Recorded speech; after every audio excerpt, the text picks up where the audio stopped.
Isang mapagpalang araw sa inyong lahat, mga kapuso. Ako po si Clara at muli niyo akong samahan dito sa Kilig at Luha, kung saan ang bawat kwento ay isang paglalakbay ng puso.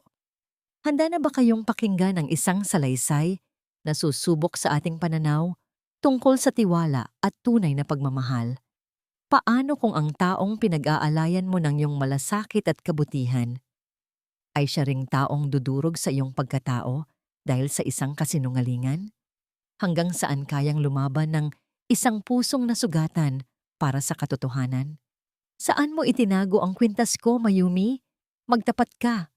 Nanlaki ang mga mata ni Mayumi. Napawi ang nangiti sa kanyang labi. Ang boses ni Doña Mireya ay parang kidlat na bumagsak sa tahimik na umaga. Magnanakaw. Yan ang totoo mong kulay. Nag-umpisa ang pag-ikot ng kanyang mundo.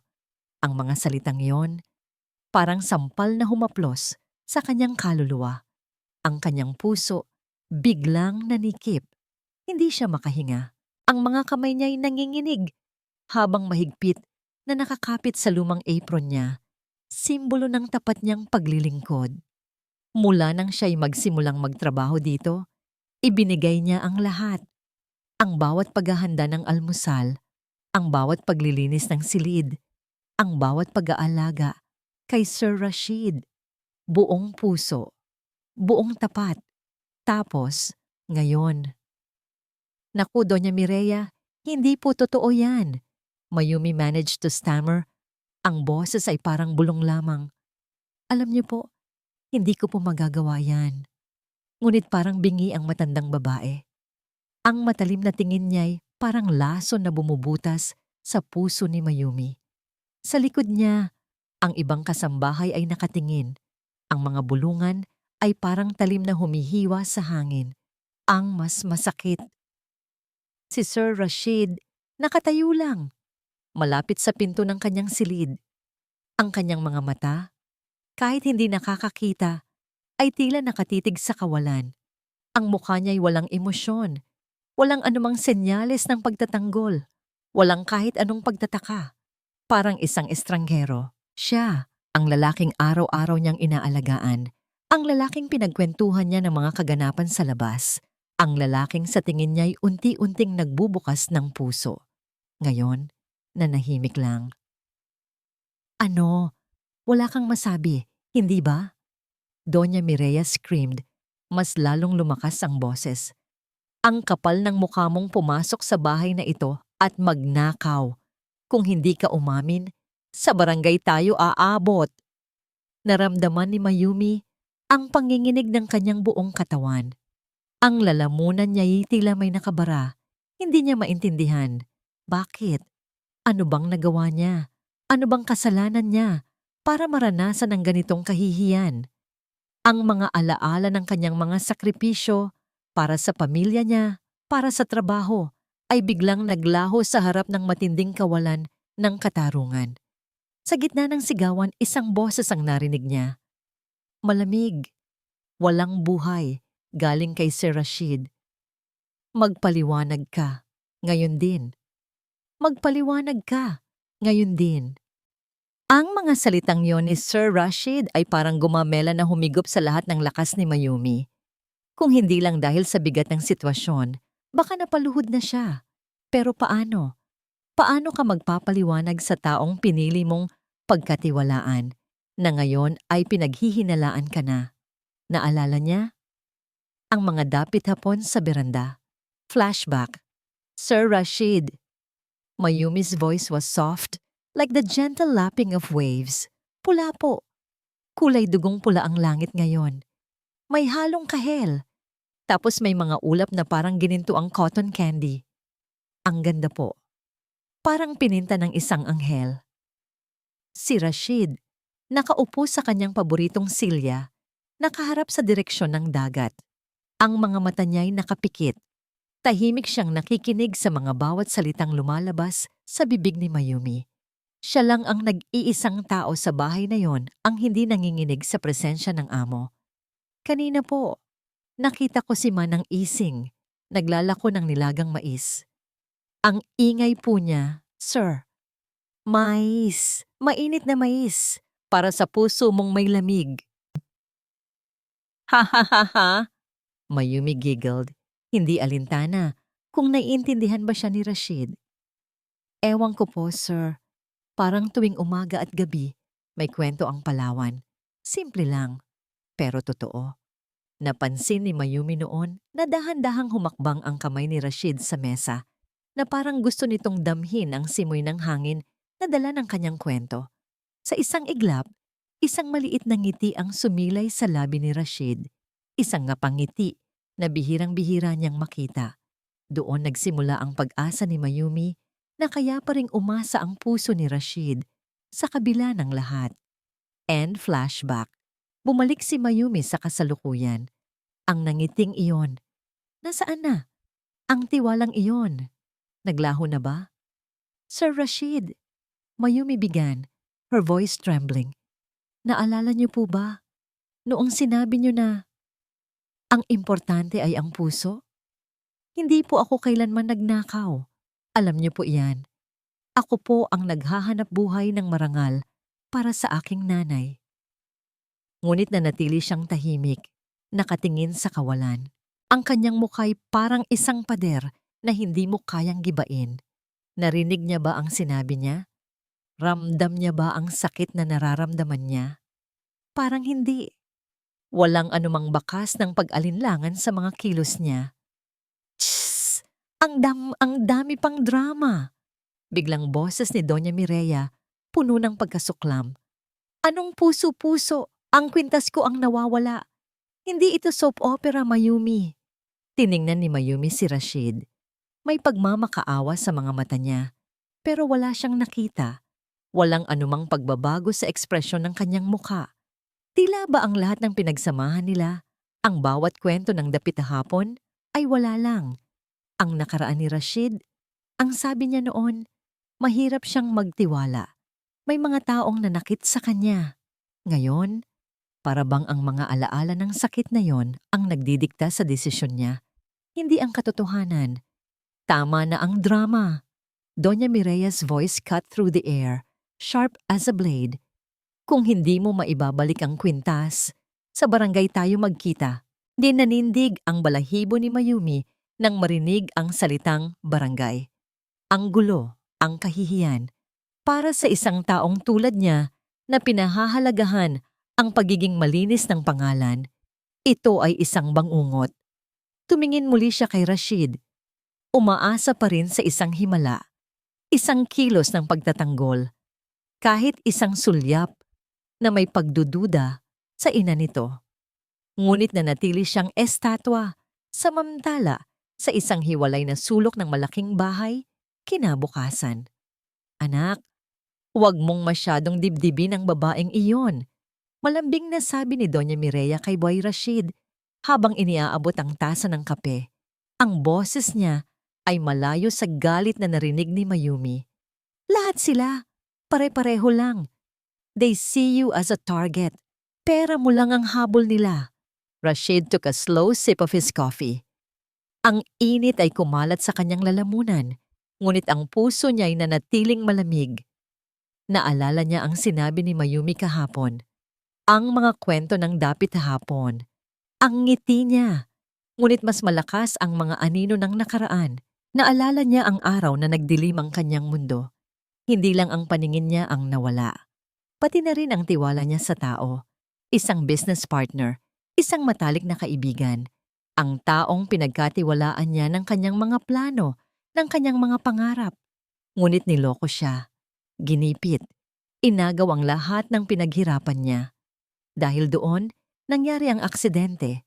Nawalan siya ng paningin at kasama nito ang kakayahang magtiwala.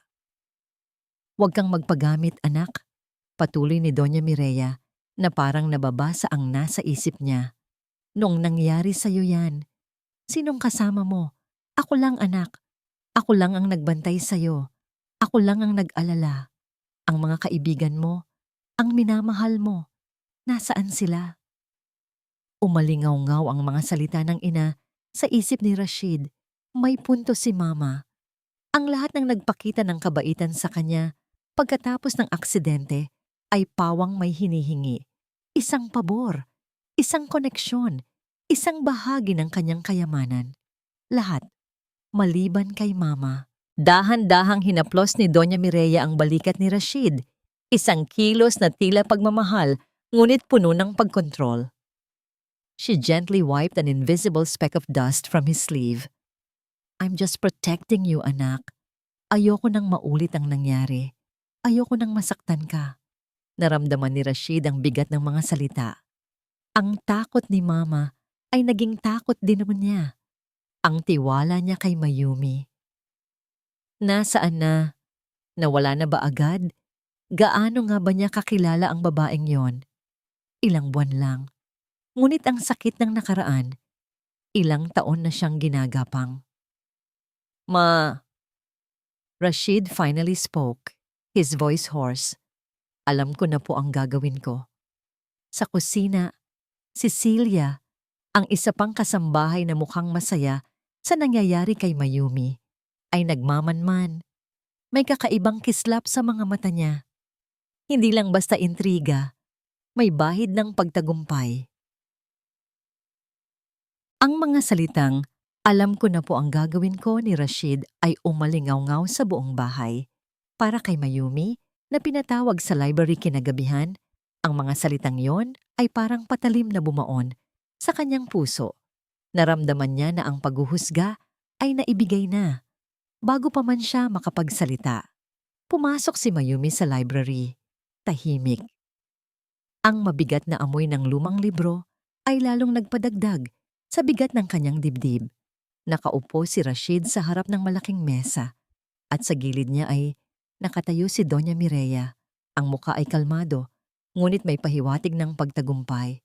"Mayumi," Rashid began, his voice devoid of the warmth she had come to cherish. Walang galit, walang emosyon, mas masakit pa kaysa galito. "Pinag-isipan ko ang lahat at sa tingin ko, hindi ka na kailangan dito." Narinig niya ang bawat salita, ngunit parang hindi nag-sink in. Hindi na kailangan. Matapos ang lahat, ang bawat pagod, ang bawat malasakit, ang bawat pangarap na binuo niya para sa kanyang nanay habang nagtatrabaho dito.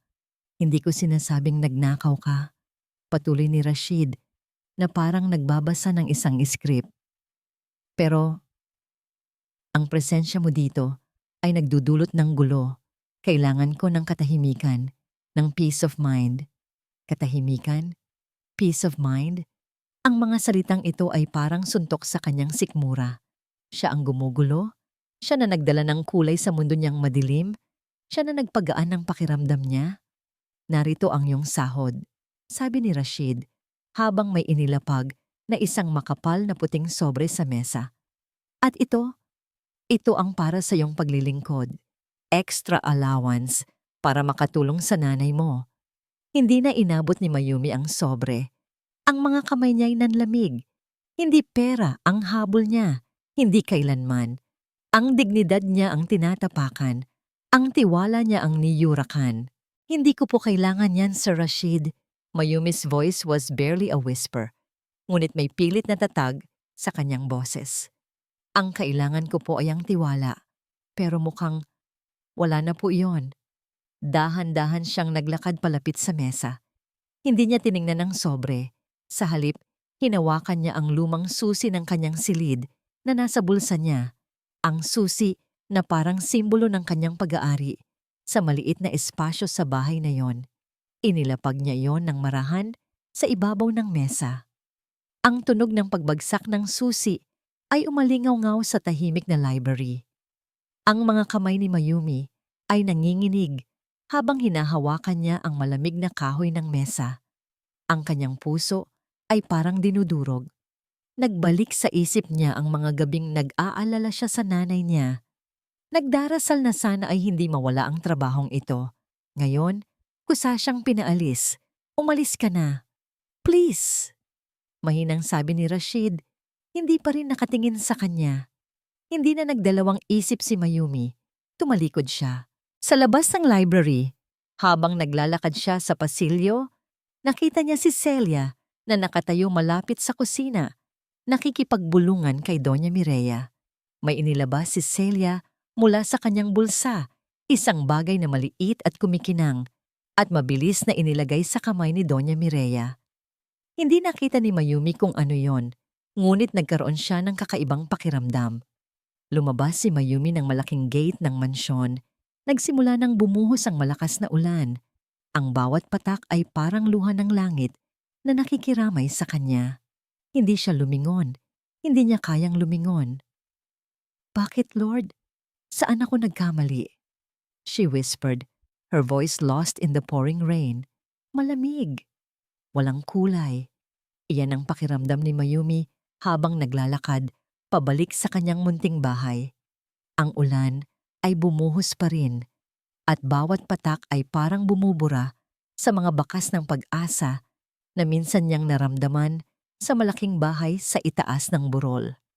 Ngunit sa puso niya, ang sakit ay mas matindi kaysa sa lamig ng ulan. Sa kanyang munting tahanan, si Aling Nena, ang kapitbahay niyang matalik at matulungin, ay nag-aabang. "Mayumi, anak, bakit ganyan ang itsura mo?"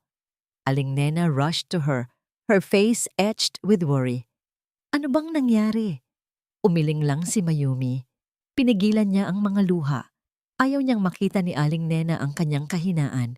Habang nagpapalit ng damit, narinig niya ang boses ni Aling Nena. "Narinig ko ang mga tsismis. Ang sabi, may nawawala daw na kwintas sa bahay ng mga alhaki." Samantala, sa malaking mansyon, ang katahimikan na hinanap ni Rashid ay hindi dumating.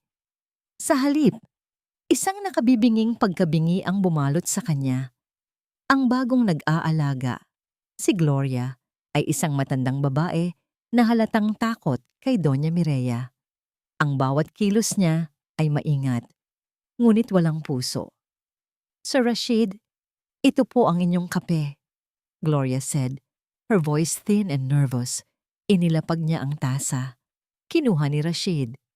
Mainit. Masyadong mainit.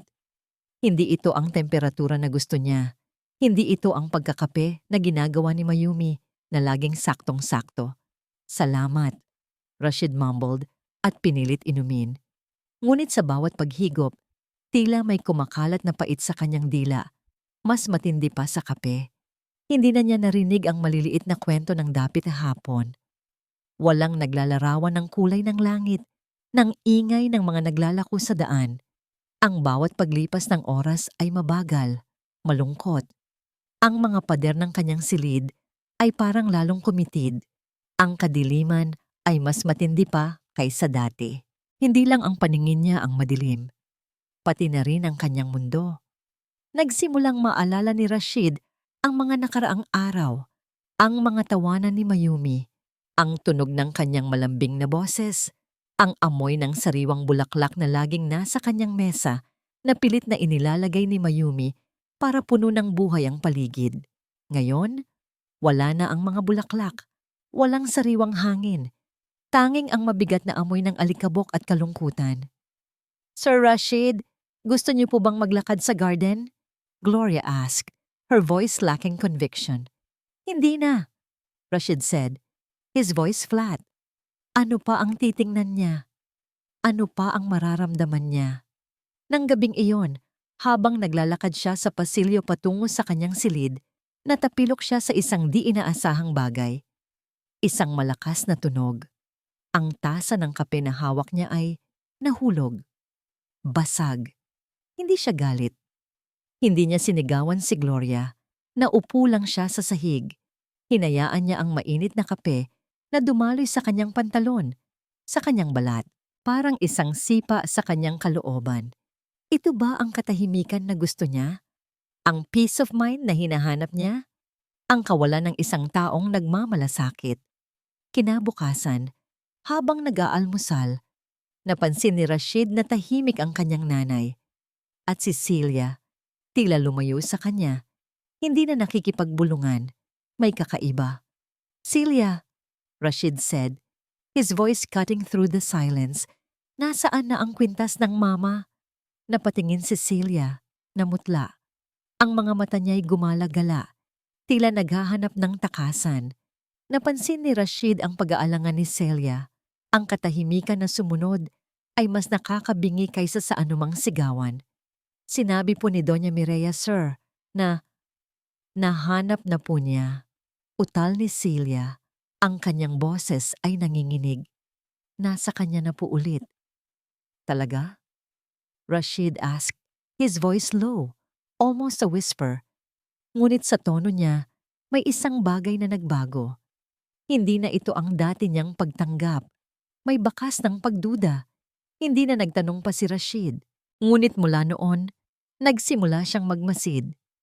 Kahit bulag, ang kanyang pandinig ay naging mas matalas. Ang kanyang pakiramdam ay lalong humasa. Nagsimula siyang makinig sa mga bulungan sa kusina, sa mga pag-uusap sa hardin. Ang bawat salita, bawat tunog, ay parang bagong impormasyon na pinagsasama-sama niya sa kanyang isipan. Sa kabilang banda, sa munting bahay ni Mayumi, si Aling Nena ay hindi mapakali.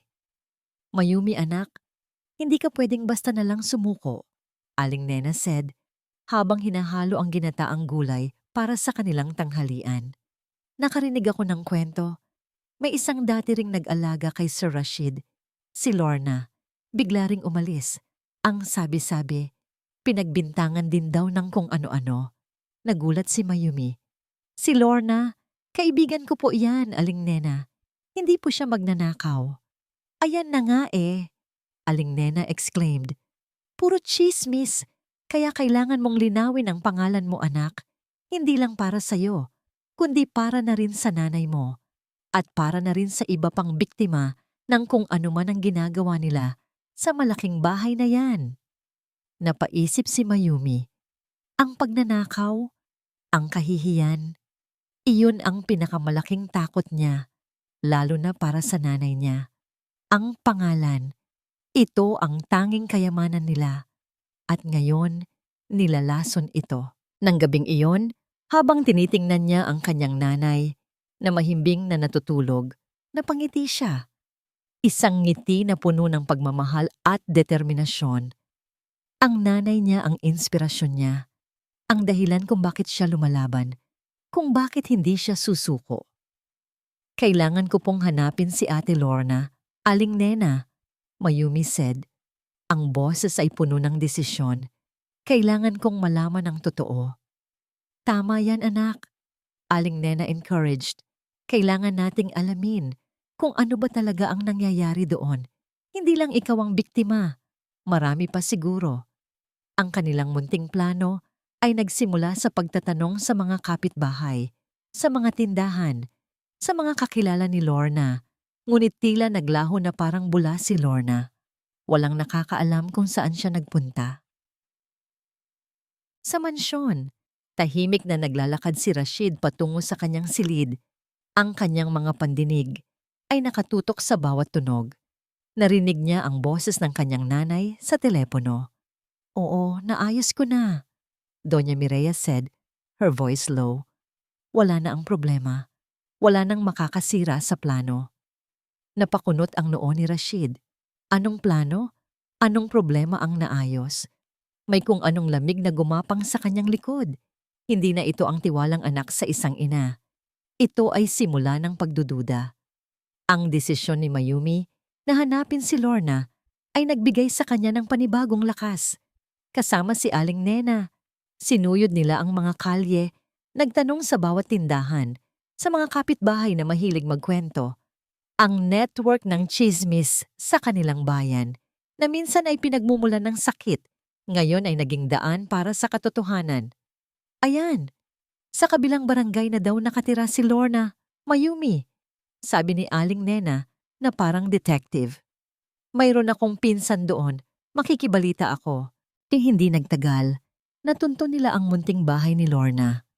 Nakita nila si Lorna, payat at tila matamlay, habang nagdidilig ng kanyang mga halaman. Nagulat siya nang makita si Mayumi. Mayumi? Bakit ka narito? Tanong ni Lorna, halatang nag-aalangan. Umupo sila sa maliit na beranda. Sa umpisa, ayaw magsalita ni Lorna. Takot. Takot pa rin sa kapangyarihan ni Doña Mireya. Pero nang marinig niya ang kwento ni Mayumi, ang pagkakapareho ng kanilang sinapit, dahan-dahan siyang nagbukas. Pareho tayo, Mayumi. Lorna whispered, ang mga mata ay puno ng lungkot. Ako rin. Nawalan daw ng brooch si Doña Mireya. Pero alam ko na hindi totoo yon. May nakita akong kasambahay na si Celia. Naglagay siya ng kung ano sa loob ng drawer ni Doña Mireya noon. Bago mawala ang brooch. Napakapit si Mayumi sa kanyang tuhod. Si Celia, ang kasambahay na may kakaibang tingin. Ang kasambahay na nakita niyang may inabot kay Doña Mireya noong araw na siya'y umalis. Pero Lorna, bakit hindi ka nagsumbong? Tanong ni Aling Nena. Sino ang maniniwala sa akin? Lorna's voice cracked. Mahirap lang kami. At sila, ang yaman-yaman nila. Pinagbantaan ako ni Doña Mireya na sasabihin daw niya sa barangay na ninakawan ko siya at ipapakulong ako. Kaya umalis na lang ako. Nang magpapaalam si Mayumi, may inabot si Lorna, isang maliit, kupas na keptok. Ito ang binigay niya sa akin nung Pasko, Mayumi. Lorna said, her voice softer. Hindi siya masamang tao, Mayumi. Biktima lang din siya. Samantala, sa mansyon, si Rashid ay patuloy sa kanyang tahimik na pagmamasid. Ang pakiramdam niya ay lalong lumalakas. May mali. May hindi tama sa bahay na ito. Isang araw, gumawa siya ng paraan. Ginamit niya ang dahilan na gusto niyang mas siguro ang seguridad ng bahay. Pinatawag niya ang caretaker ng security cameras. Alam niyang luma na ang sistema at hindi ito makakakuha ng malinaw na video. Ngunit may iba siyang hinahanap. Gusto kong makita ang footage noong araw na sinabi ni Mama na nawala ang kanyang kwintas. Rashid ordered, his voice calm. Sinunod siya ng caretaker. Habang nakikinig si Rashid sa mga description ng caretaker, may isang bagay siyang napansin. Nasaan si Celia? Rashid asked. May nakikita akong pumapasok sa kwarto ni Mama sa bandang hapon, pero hindi ko siya makita na lumaba. Nagulat ang caretaker. Naku sir, hindi ko po napansin yan. Ang gulo po talaga ng footage. Ngunit para kay Rashid, malinaw ang lahat.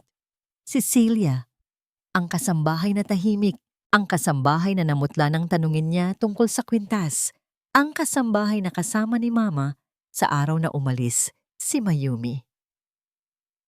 Sa labas ng bahay, sa sari-sari store ni Aling Nena. Kinagabihan, habang nagtitinda si Aling Nena, bigla niyang naisipan ng isang bagay. Kinuha niya ang kanyang lumang telepono. Dinial niya ang numero ng isang pinsan na nagtatrabaho sa loob ng mansyon bilang isa sa mga hardinero. Kailangan kong makarating kay Sir Rashid. Aling Nena whispered, her voice urgent. May dapat siyang malaman na hindi pwedeng ipagpaliban. Ang mensahe ni Aling Nena ay nakarating kay Rashid sa pamamagitan ng kanyang pinsan, ang hardinero, na lihim na nag-abot ng sulat. Nakasulat doon ang buong kwento ni Lorna, ang pagkakatulad ng sinapit niya kay Mayumi, at ang pagbanggit sa pangalan ni Celia. Ang bawat salita ay parang bawat piraso ng isang puzzle na unti-unting nabubuo sa isip ni Rashid. Sa loob ng kanyang silid, hawak ni Rashid ang sulat. Ang mga kamay niya ay nanginginig, hindi lang sa galit, kundi sa matinding sakit. Ang laso ng nakaraan na matagal nang gumapang sa kanya ay parang nawawala na. Ang katotohanan ay mas malinaw pa sa sikat ng araw. Hindi siya nabulag ng kadiliman. Siya ay nabulag ng pagkamanipula at ng kanyang sariling kawalan ng tiwala. Tumayo si Rashid. Ang kanyang puso ay puno ng alab. Ito ang oras. Ito ang oras para harapin ang katotohanan. Naglakad siya patungo sa silid ng kanyang nanay. Sa labas ng pinto, narinig niya ang boses ni Doña Mireya na masigla. Huminga siya ng malalim bago kumatok. Pasok! Doña Mireya's voice sang out. Pumasok si Rashid. Nakaupo si Doña Mireya sa kanyang vanity table, naglalagay ng palamuti sa leeg. Ang isang pares ng hikaw ay nasa kanyang kamay. Anak, may kailangan ka? Doña Mireya asked, her smile wide.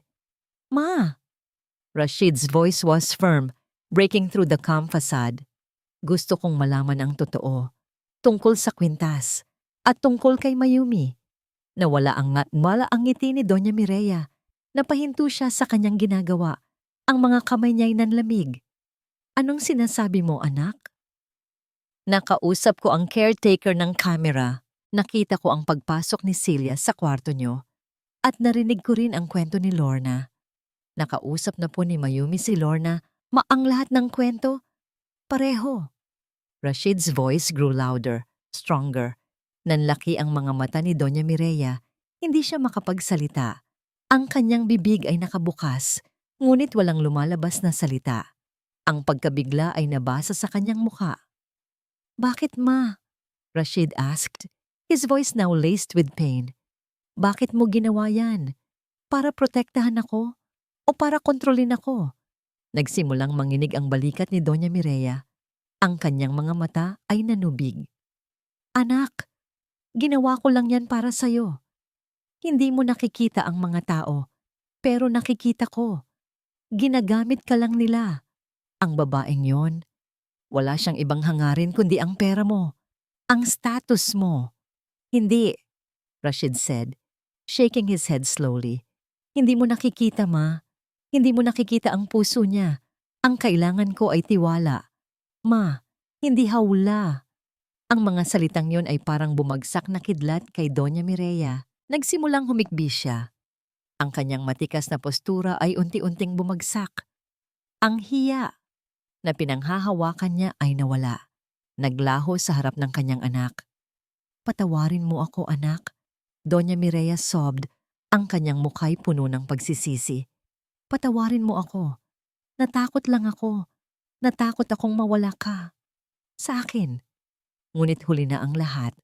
Ang tiwala na matagal nang nasira ay mas lalong nadurog. Tumalikod si Rashid. Ang puso niya'y puno ng sakit. Hindi lang para kay Mayumi, kundi para sa kanyang sarili.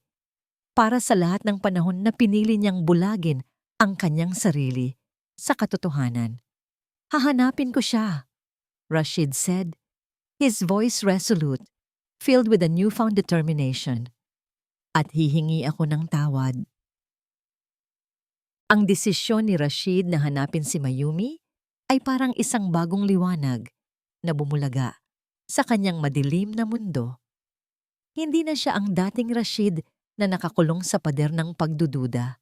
Ngayon, siya ay isang lalaking puno ng pagsisisi, handang humarap sa katotohanan at humingi ng kapatawaran. Aling Nena, alam niyo po ba kung saan nakatira si Mayumi? Rashid asked his driver, Manong Bert, na may kaunting pag-aalinlangan. Ayaw niyang gumamit ng kapangyarihan niya.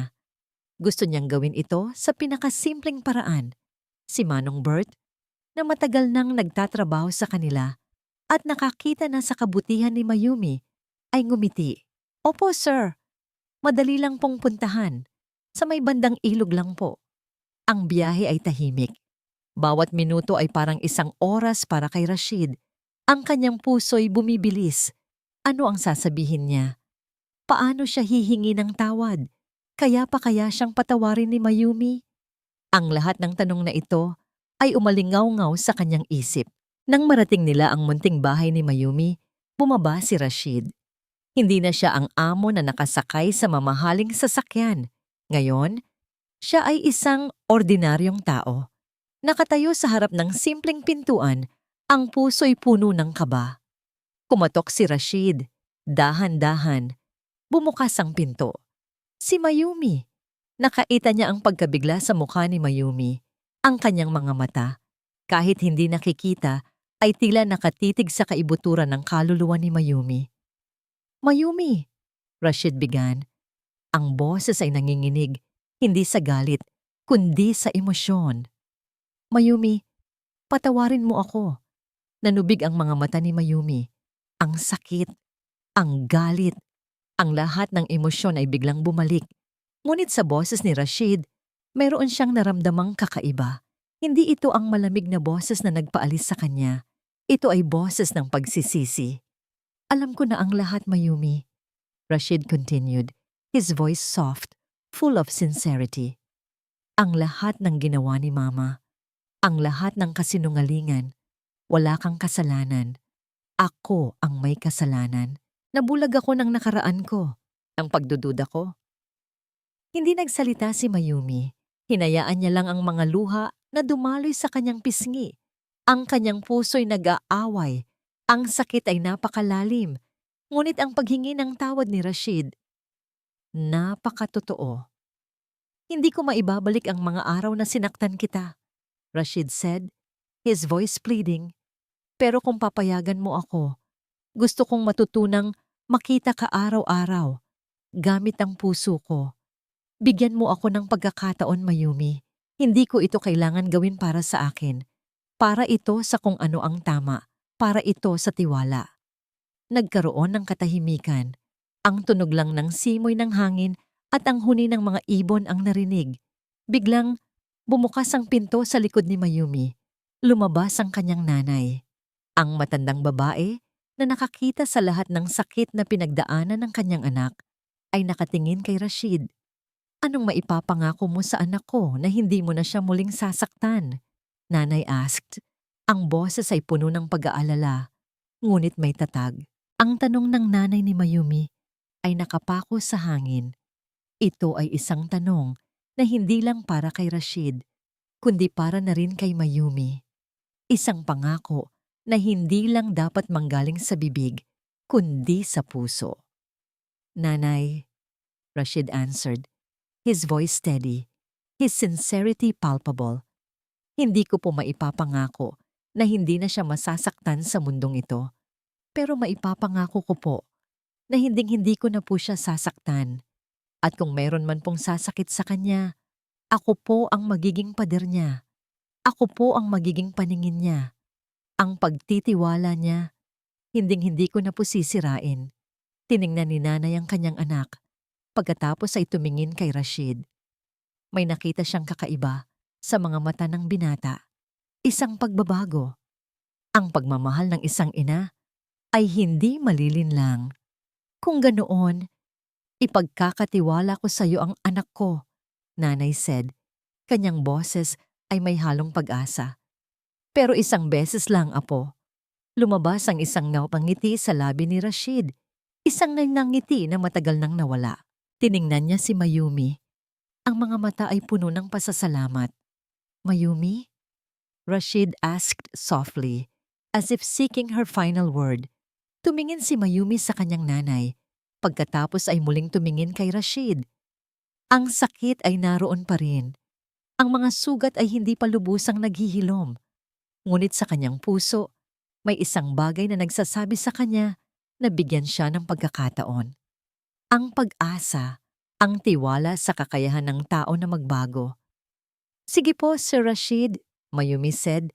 Ang kanyang boses ay mahina, ngunit may desisyon. Pero, simulan po natin sa simula. Iyon ang simula ng kanilang paglalakbay. Isang paglalakbay na puno ng hamon. Ang tsismis sa bayan ay mabilis kumalat. Ang mayaman at ang mahirap. Ang amo at ang dating katulong. Ang mga bulungan sa palengke, sa karinderya ay hindi maiiwasan.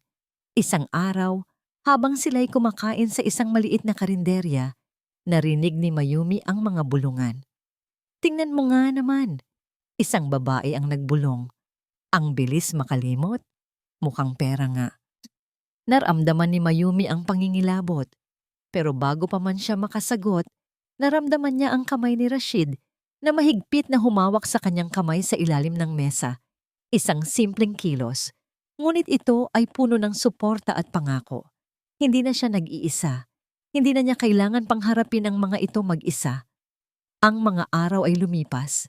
Hindi madali. Ngunit sa bawat pagsubok, lalong lumalalim ang kanilang pagtitiwala sa isa't isa. Si Rashid ay mas lalong naging sensitibo sa damdamin ni Mayumi.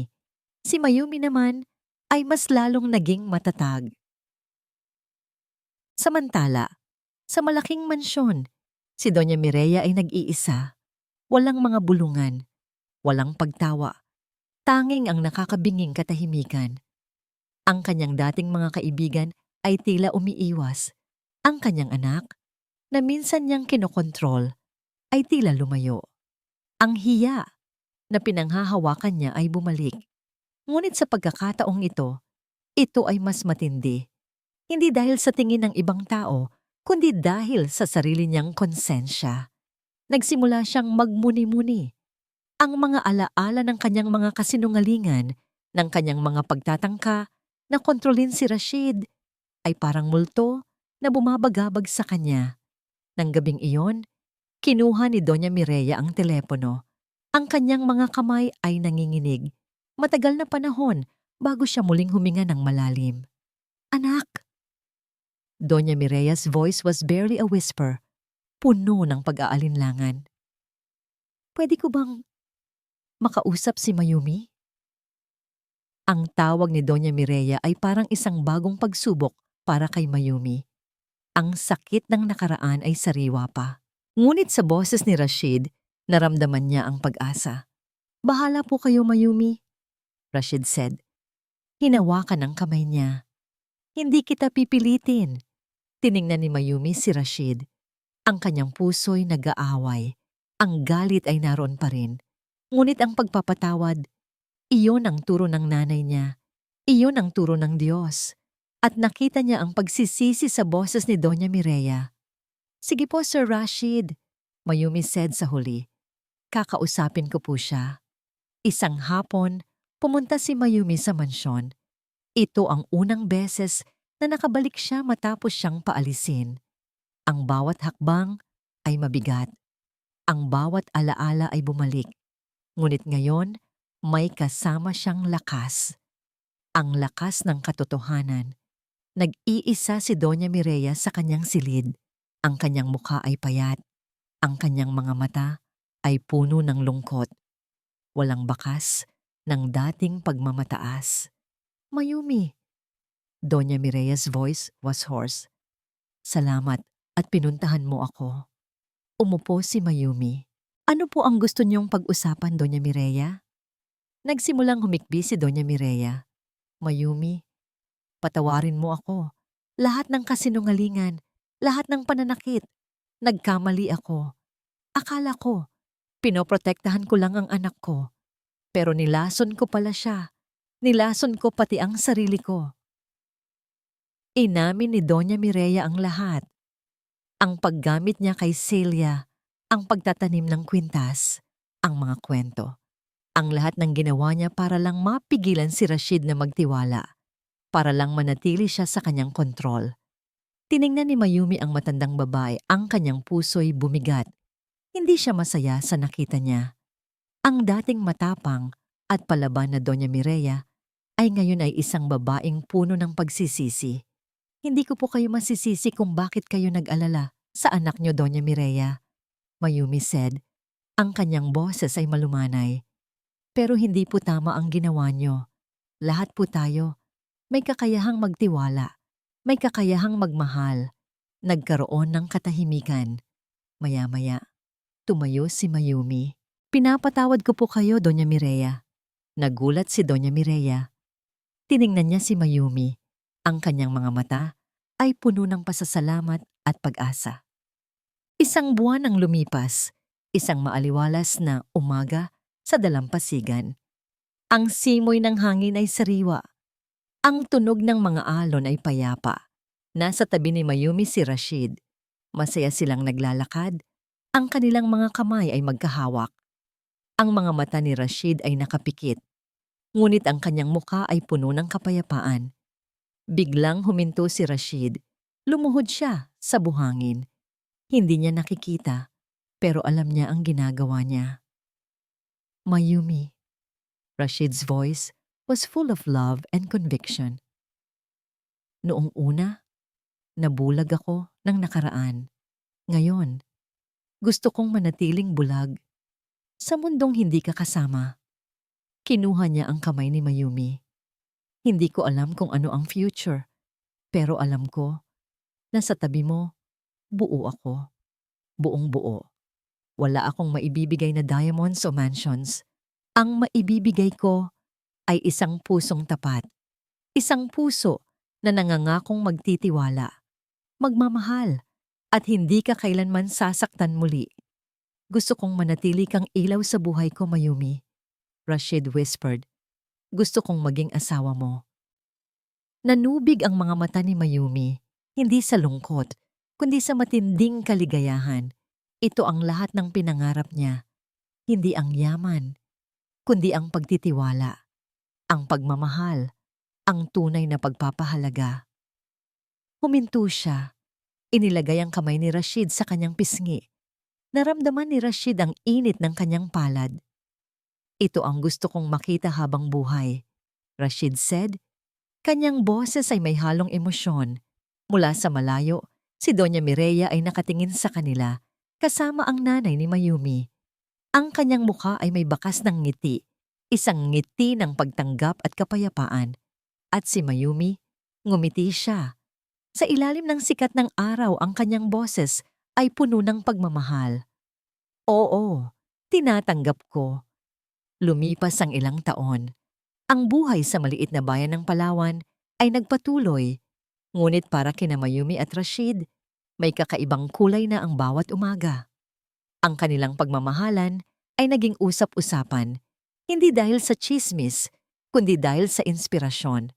Isang patunay na ang puso ay mas nakakakita kaysa sa mga mata. Nakatira pa rin sila sa munting bahay ni Mayumi, na ngayon ay mas malaki at mas maginhawa, na may malawak na tanawin ng dagat. Ayaw ni Mayumi sa malaking mansyon. Mas gusto niya ang init at pagiging simple ng kanilang komunidad. Si Rashid, bagamat mayaman, ay natutong pahalagahan ang mga simpleng bagay. Ang tunog ng mga alon, ang amoy ng asin sa hangin, ang malambing na tinig ni Mayumi. Naging ganap na asawa at magulang sila. Isang maliit na batang lalaki, ang naging bunga ng kanilang pagmamahalan. Si Elias, na may mga matang kulay tsokolate, mga matang puno ng kagalakan at pag-asa. 1. Nahanap na ba ng mga tauhan ang kapatawaran? Si Doña Mireya, na dati puno ng pagmamataas, ay naging isang lola na puno ng pagmamahal. Hindi na siya nakatira sa mansyon. Nagtayo siya ng isang maliit na bahay sa tabi ng dagat, malapit kina Mayumi. Sa bawat pagdating niya, laging may dalang-ngalang ngiti at kwento para kay Elias. Ang kanyang hiya ay napalitan ng tunay na pagpapakumbaba.